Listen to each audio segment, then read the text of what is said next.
Welcome back नाज़रीन, clinic online में दोबारा खुशामदीद कहता हूँ। नाज़रीन, किसी भी घर की या किसी भी ख़ानदान की जो रौनक होते हैं वो मासूम छोटे छोटे बच्चे होते हैं, और उस घर में यकीन कीजिए सारे रंग बिखेर रहे होते हैं, उनकी मासूम शरारतें, उनकी क़ैक़ें, उनकी बातें। लेकिन इस दुनिया में अल्लाह ताला कुछ ऐसे भी मसाइल हैं कि जब बच्चे पैदा होते हैं तो वो अपने आप में मगन होते हैं, वो इंटरेक्ट नहीं कर रहे होते और कुछ नफ्सियाती मसाइल का शिकार होते हैं जिनको हम ऑटिज़म के ज़ुमरे में लेके आते हैं। आज पूरी दुनिया में वर्ल्ड ऑटिज़म डे मनाया जा रहा है। इस हवाले से आज हम बात करने की कोशिश कर रहे हैं, और एक बड़ा मसला ये आता है कि एक नॉर्मल बच्चे में और एक ऑटिस्टिक बच्चे में क्या फ़र्क है, कैसे डायग्नोस करते हैं। ये एक बड़ा मुश्किल मरहला होता है, लेकिन इसी वाले से आज हम जानने की कोशिश करें। हमारे साथ मौजूद हैं साइकेट्रिस्ट हैं डॉक्टर अब्दुल क़ादिर साहब, जो जिनका ताल्लुक़ है Ziauddin medical university and hospital से।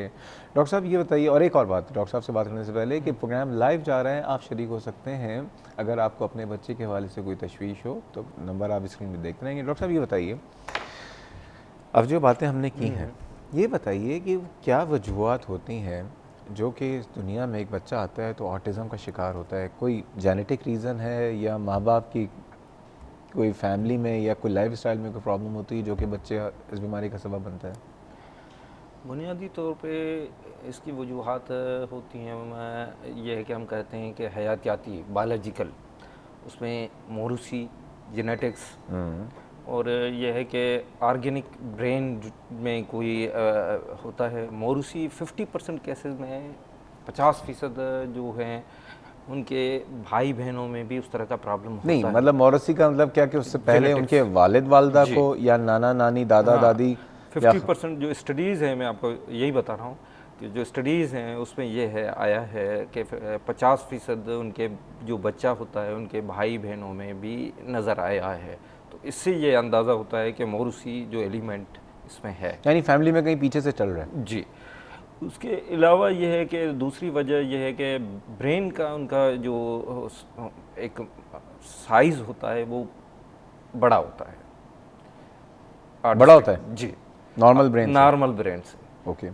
और इसके अलावा ये है कि हम देखते हैं कि सोशल प्रोसेसिंग, समाजी जो ताल्लुकात हैं उसकी दिमाग की कुछ एरिया होती हैं, जैसे अमिगडाला होता है, अमिगडाला फ्रंटल, चल को जो भी होते हैं नाम लोगों के ऊपर से गुजरेगा। तो वो ये है कि उनका आपस में यह कोई इंटीग्रेशन का, राब्ते का मसला हो जाता है, ताकि समाजी जो ताल्लुकात जिस बेस पे प्रोसेसिंग होती है, यानी इंटर ब्रेन सेंटर्स जो हैं उसके अंदर जो कम्युनिकेशन प्रॉब्लम्स आ जाती हैं, ये आप कहना चाह रहे हैं। उसमें ये कि फैमिली के हवाले से इसमें मैं एक्चुअली उस तरफ आ रहा हूँ कि वो वजूहात जो कि ऐसी वजूहात जो कि चले जेनेटिकली तो इंसान उसको प्रिवेंट नहीं कर सकता, लेकिन क्या during the phase of pregnancy, जो कि हमल का जो एक पीरियड है 9 महीने, क्या उसमें कोई ऐसी वजह है, कोई माँ को कोई इन्फेक्शन हो या कोई दवाई या कोई बीमारी जो कि बच्चे में ऑटिज़म का सबब बनती हो? ये कुछ स्टडीज़ हैं कि इस तरह के रिस्क फैक्टर हैं कि उनको प्रिवेंट किया जाए। कुछ मेडिसिन का भी इफेक्ट मसलन बताइए, नाम बताइए। हाँ, ये कि कोई भी मोस्टली ये है कि जिसकी वजह से बच्चे पे असर होता है कि कोई भी लाइक कुछ एंटीबायोटिक्स हैं, ठीक है।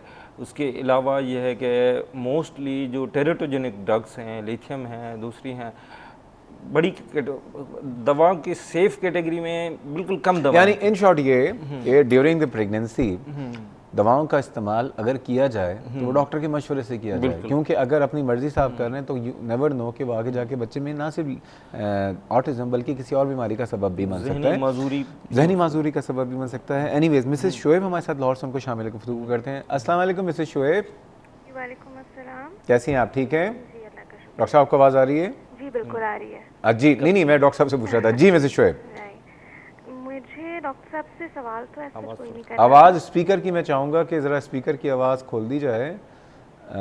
जी मिसेस शोएब, आप दोबारा फरमाइएगा तो आवाज़ चेक कर ली जाए।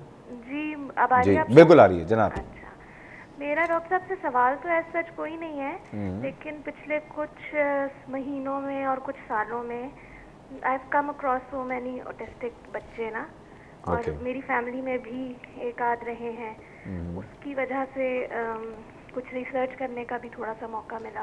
बहुत सारे पेरेंट्स जिनसे हम मिले उन्होंने हमें वैक्सीनेशन के बारे में बात की, जो अभी आपने कुछ इतना सीरियसली नहीं लिया इस वक्त प्रोग्राम में जी, इतना सीरियसली बात नहीं की इस पे कि वैक्सीनेशन से बहुत सारे बच्चों को स्पेशली एमएमआर की डोज से नहीं अभी तो उस तरफ हम आए नहीं है ना। अच्छा मैंने जल्दी फोन कर लिया। अभी तो प्रोग्राम का शुरुआत है। अच्छा जनाब, वैसे अच्छी बात है, आप बताइए, आप अपना एक्सपीरियंस जरूर शेयर करें। जी, क्योंकि ये इतना टची है ना कि वो एकदम से ही बहुत इमोशनल हो जाते हैं सारे। इस वक्त मेरे ख्याल से बहुत सारे पेरेंट्स तो कर भी नहीं पा रहे होंगे फ़ोन। सही आप कह रही हैं। तो इसलिए मैं ये चाह रही थी कि ये आप ज़रूर, और दूसरा ये कि जो डॉक्टर साहब कह रहे थे कि वो ठीक नहीं, मतलब आई कांटेक्ट या ब्रेन का उनका प्रॉब्लम होती है, तो वो किस वजह से होती है।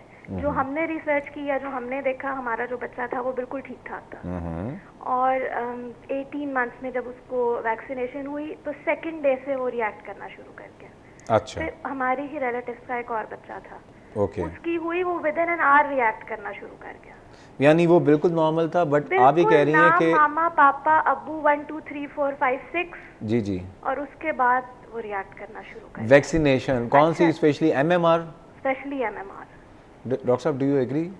नहीं, कोई डॉक्टर एग्री नहीं करता। मैं मेरे ख्याल में कोई इस तरह की स्टडीज अभी तक नहीं आप ठीक है, नहीं मिसेस शोएब, आपकी बात जो है अग्री करने की बात नहीं है। बात ये कि अगर आपने इस पर रिसर्च की और किसी का कोई कंसर्न है तो उस कंसर्न को जरूर एड्रेस किया जाना चाहिए। अच्छा, सेकेंडली मैं आपको एक और बात बताऊं जी, कि हमारे बाकी फैमिली में भी जो न्यूबॉर्न्स हैं उनकी वैक्सीनेशन के लिए गए, स्पेशली जब इस वैक्सीनेशन के लिए गए तो जो डॉक्टर्स हैं, जाहिर है वो इतने बड़े बड़े पीडियाट्रिशियंस हैं कि हम उनका नाम नहीं ले सकते, उन्होंने कहा हमने अपने बच्चों को नहीं लगवाए, पर अगर आप लगवाना चाहते हैं तो आप बेशक लगवाएं, बहुत सारे बच्चों को कुछ नहीं होता।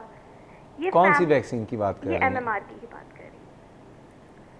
आप यकीन करें कि मेरी तो सोसाइटी में जहाँ मैं रहती हूँ वहाँ भी बहुत सारे लोग ऐसे हैं जो जिनके एक आधे के ऑटिस्टिक बच्चे हैं।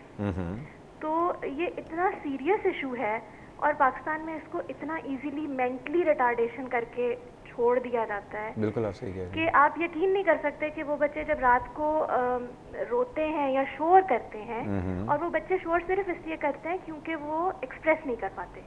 ये नहीं होता कि वो समझ नहीं पाते। बिल्कुल सही बात है, वो एक्सप्रेस नहीं कर रहे, उनकी बात समझ में नहीं आ रही तो इसलिए शोर कर रहे हैं। उनकी बात समझ में नहीं आ रही होती, हम उनको समझने की कोशिश नहीं कर रहे होते। अब बहुत छोटी सी एग्जांपल है, शायद लोगों के लिए आसानी हो। हमारी फैमिली में जो बच्चा है उसकी जो पेरेंट्स हैं वो अपने घर की जो सेटिंग है ना वो एवरी मंथ चेंज करते हैं। कुर्सी उठा के इधर से उधर ही रख दी, मेज इधर से उधर, ताकि एक उसको आदत हो जाए। और मैंने चेंज आते देखा है पिछले 1 महीने में। मैंने खुद ये एक्सपीरियंस किया है। तो इसलिए इस पे अगर थोड़ा सा हम पर्सनल लेवल पे लोगों को देखें या सोचें तो बहुत बेहतरी हो सकती है इन बच्चों में। मैंने बेहतर होते देखे हैं बच्चे खुद। Very good. मिसेस शोएब, आपका पहले तो बहुत शुक्रिया। अच्छा, सॉरी डॉक्टर साहब, एक और बात करूंगी, मैं आपका टाइम बहुत ले रही हूँ। नहीं, आप मुझे आपसे मैं कुछ कहना चाह रहा था, वो बाद में कहूँगा, आप कहिए। अच्छा, एक और बात ये कि आजकल ये जो आईपैड आया है ना, मैंने अभी मैं बाहर गई हुई थी पिछले दिनों, तो मैंने ऑटिस्टिक बच्चों को इसके जरिए एक्सप्रेस करते देखा है। ये बहुत ही अच्छा टूल है। ये जो लैपटॉप्स बड़ों को दे रहे हैं ना, अगर ऑटिस्टिक बच्चों को ये आईपैड दे के उनको ये कम्युनिकेट करना सिखा देना तो ये उनके लिए बहुत बड़ा टूल है माँ बाप को बताने के लिए कि अब हमें क्या चाहिए। बिल्कुल बिल्कुल।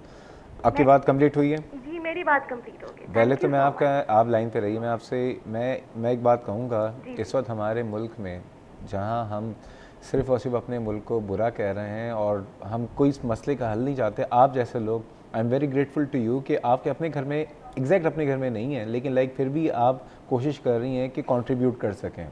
आप ये कीजिए कि मुझे ज़रूरत है आप जैसे लोगों की, ठीक है?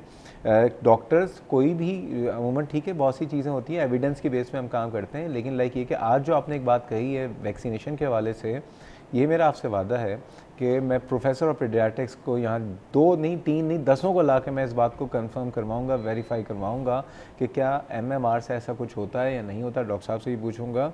और दूसरा ये कि आप अपने एक्सपीरियंस जो है खुसूसन उस बच्चे के साथ जो आप देख रही हैं जो कि आपकी फैमिली में है, आप हमसे ज़रूर शेयर करें। हो सकता है उसकी वजह से और दूसरे बच्चे जो हैं उनके लिए बहुत बेहतरी हो जाए। जैसे कि आज आपने हमें बात बताई है, iPad के वाले से बात बताई है, जो आप यकीन नहीं करेंगे, मतलब अमेजिंग रिजल्ट्स हैं इसके iPad के। मैंने thank you so much Mrs Shoaib, और बहुत बहुत शुक्रिया। प्लीज़ की स्टे इन आपका टच। बहुत शुक्रिया, आपने बहुत अच्छा प्रोग्राम कंडक्ट किया हुआ है। Thank you ji, thank you.